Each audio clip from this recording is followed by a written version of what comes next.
highly cash positive Air BnB, Steve Yarwood. Thank you. Tough acts to follow there. So all those investment strategies all sound great and awesome in their own right. So I think we can probably skim over this part. I think the question really is, does everyone here know what Airbnb is? Yeah. Okay. Has everyone here stayed in Airbnb? Yes. Yeah. Would you say that it's maybe a preferred way to travel now versus a hotel, especially if you've got a family? Yes. Okay, great. So we're probably going to skim over a lot of this. So That's not it's not a good session.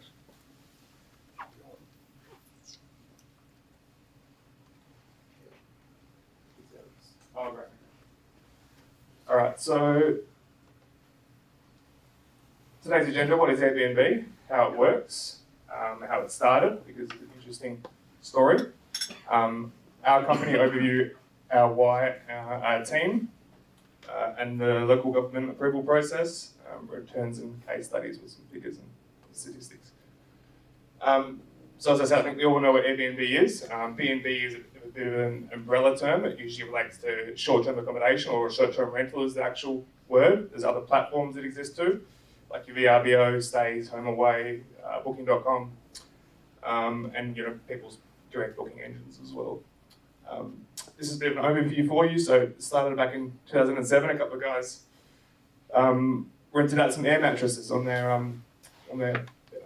lounge room. Basically, there was a conference in town. Couldn't pay the rent. They were about to be kicked out of their home. What they did is they put an ad on Craigslist, just like Tree for Australia. Because there was the conference in town, all the hotels were booked, so they started renting out their air mattresses. Hence the word Airbnb. To strangers. So essentially it's a platform. As I said here, this is the umbrella term. So this is basically a platform we list our properties on. So we think of us as like a property management company for short-term rentals instead of a traditional agent. This is the timeline of how it started. So as I said at the beginning, 2007, fast forward to today, actually this is quite a old graphic. This is from about 2015. 2014 it is, $10 million valuation. Today, the NASDAQ US dollar valuation is 80 billion. It's not going anywhere. It's a wave that we're riding. So we haven't reinvented the wheel or anything like that. We're basically just using this to leverage what's possible for properties all around Perth at the moment. So our story, my background is in traditional property management. I was doing that formally since 2013, but since 2005 is when I bought my first house. That was when I was 18, so that was in Wembley. Been managing that ever since and been doing commercial and residential property management since 2013. I jumped ship in 2017 when I realised my own place could get a lot more in rental returns than what I was getting at the time. If you remember the 2013-14 period was the tail end of the mining boom. Rents dried up. We're constantly hearing from landlords that they were struggling to pay the mortgage. The shortfall between what they were achieving and their rental returns was quite significant to what their mortgage was. So that big gap is that gap we're trying to meet and often surpass. Most of our properties would be positively cash flowed after all expenses. So it's a way to provide a passive income for our clients so they can let go and relax, let us do the work. So this is the team. So myself, my wife, and Angela, Christine and Garrett. We've got a couple more we've actually added since I did these slides. One of the benefits is we've got 3 full-time staff responding all hours of the day and night, converting inquiries to bookings. I actually had a meeting with our account manager last week, and where we go over some of the market statistics and some of the metrics and some of the figures that we're delivering, and it turned out we're actually 245% higher than the competitive set, which is the other similar listings that are in the area. Our properties convert to bookings, 245% more. So anyone can do this. Anyone can list a property on Airbnb, but you don't know what you don't know. There's actually a lot we've learned over the last 5 years. And there's a million different ways you can optimize it. And this is what I live and breathe. We've got all sorts of software that help us with that. We've got a good team behind us, and generally we're able to generate more than your average mum and dad host that are doing it themselves, and more than our management fee as well, to give you a passive income. One of the questions we often get asked is, how does the approvals work? You may have heard some things in the media about approvals for short-term rentals. It has been mentioned a few times, and despite what Today Tonight and all that sort of stuff says, there's a perception in the media and elsewhere about the market as well, and about short-term rentals and their future. But I don't think it's going anywhere really. I think governments are starting to figure out that it's here to stay, and we just need to obviously adapt to that. So there's nothing too alarming coming. It's essentially the way you would go about it is what you'd book in a meeting with us. We would make sure the property is a good fit. Usually the three components we look for is the properties either built or substantially renovated in the last 5-10 years, ideally, unless it's an older house that's been restored. Access to amenities is also quite good. So, shopping centres, cafes, restaurants, bars is ideal. Although it doesn't matter so much if you are further from the city, because let's face it, someone staying in Joondalup who's got friends and family from overseas and interstate, they're not going to go stay in the city. They're going to want to stay nearby, right? And there's all sorts of reasons. There's hospitals.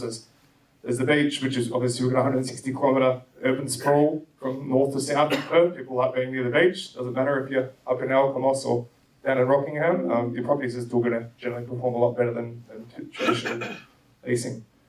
This is a typical process in getting approval, which obviously puts you ahead of the competition. A lot of mum and dad hosts are flying under the radar and don't have any approval. And it's usually not a problem. The only time that it becomes one is if you get dogged in.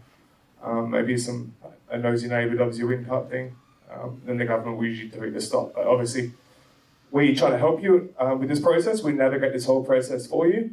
Typically, to get approval, you're looking at about $800 total. So one of the good things about this model is very, very, very low barriers to entry.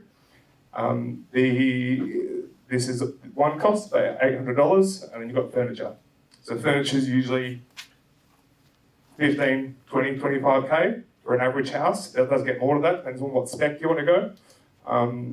This is for like a 1, 2 or 3 bedroom place. If you want to go 4 bedroom or larger, then it does get more. And I would suggest not skipping out on that. We have an interior design arm of our business too, so it's important to make sure that properties are appealing.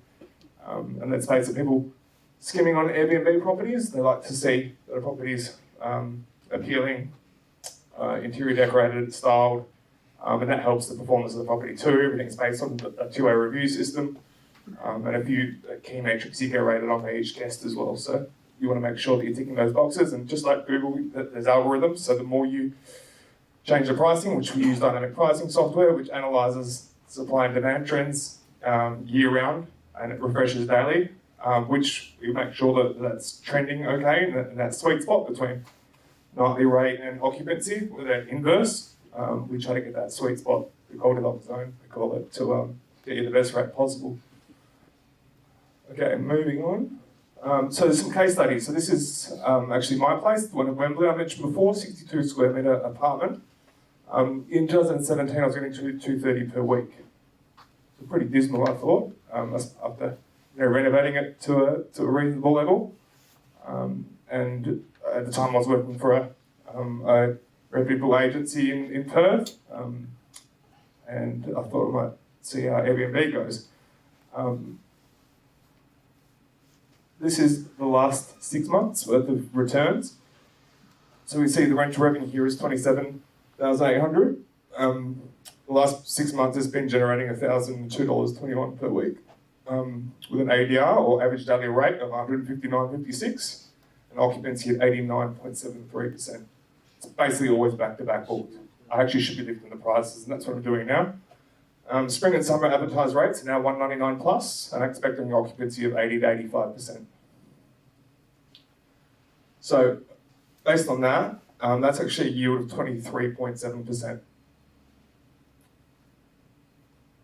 So, yield just quickly, obviously the nightly rate, $199 times 365 times 0.85, or say all times 0.85. I think this is probably still quite conservative. There's going to be periods in Easter, Christmas, where the property will get, as it has historically in the last 5 years, 400, 500 per night easily. Number 2, so this is a 3-bedroom property in Scarborough. This has had an average daily rate of 426.17 over the past 6 months. Occupancy is a little skewed as the owners tend to book it out regularly. The upcoming 6-month pricing is showing at $599 and showing it over $2,000 per night for peak periods like Christmas, New Year's, that sort of thing. Some of the returns, this might look like volatility here, but this is basically just synchronized with the day the guest pays, so you can probably even that out a lot. But you can see here the average daily rate and the rental revenue as well over the last 6 months, 54K. What's that over what period, sorry? 6 months. 6 months. Yep. So it's a little yeah, it's a little blurry, but yeah, 6 months worth. So last 6 months has been, I'll say, probably the best period ever. Obviously, borders open up beginning of March. There's a rental market crisis, as Neil said. The rental market's crazy, and so are we. So there's a high demand for people wanting that 0 to 12 month period as well. People coming from overseas interstate that need interim accommodation. They need a place to stay while their stuff's in shipping containers. People that need staycations, hospitals, relocations, insurance stays, they'll often book with us directly as well through our website. And lastly, top end of towns, this is a 4-bedroom place with river views. This one's had an ADR of 773.92. It's only just got started in the last few months, since I think June. So it's had a 71% occupancy. Now larger properties do generally have a slightly lower vacant occupancy, but the daily rates are much higher. We've actually already secured a booking over the December-January period. So this is 2,181 per night. Not week, night. These are some of the returns. So this is the last, I think this is since the 17th or something like that in June. It's had 45K rental revenue. You pay your house off pretty quick with that sort of income.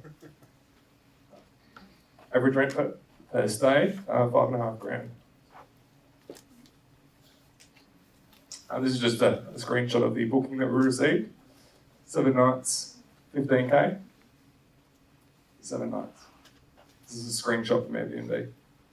Airbnb do take a cut, but what we do usually is scale up that fee so that cost is usually passed on to the guest.